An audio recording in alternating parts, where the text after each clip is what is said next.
Au-delà de la théorie officielle, au-delà des théories du complot, en exclusivité pour jeuxdemerde.com, le véritable assassinat de John Fitzgerald Kennedy. Voici le film officiel. Using a Bell & Howell 8mm camera with a telephoto lens, Abraham Zapruder captured one of the most shocking moments. On peut voir que la foule ne bouge pas. Composée uniquement de mannequins, le ragdoll de la femme du président est d'ailleurs on ne peut plus approximatif. Mais qu'est-il donc vraiment arrivé? Tout a commencé avec John Maheunkule, le chauffeur de Kennedy. Il était en couple avec un homme, il l'a trompé. Le mari trompé s'appelait Lee Harvey Oswald.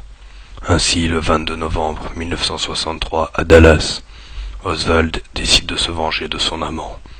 Il prit un fusil et tira sur son âme sœur. Le chauffeur mort, la voiture de Kennedy dérapa et un des gardes du corps tomba de la voiture.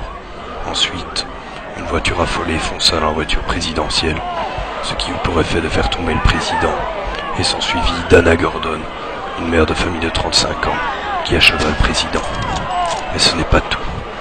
Une autre voiture composée de gardes du corps passa dessus, suivie d'encore une autre voiture qui fit une vrille et alla s'écraser contre le pont. Et le président de toute une nation gisait sur le sol de Dallas. Et revoyons ces images sous un autre angle. Le garde du corps tombe. Le président est encore sauf. Et là, une voiture de garde du corps fait tomber le président. Dana Gordon écrase le président. Mais ce n'est pas fini. Une voiture de garde du corps arrive, toute allure, et l'écrase encore un petit peu. Et encore. Et voilà, vous connaissez la véritable histoire de la mort de Kennedy. L'histoire que les Illuminati nous ont toujours cachée. La véritable histoire de la mort de Kennedy, de la souffrance d'une nation.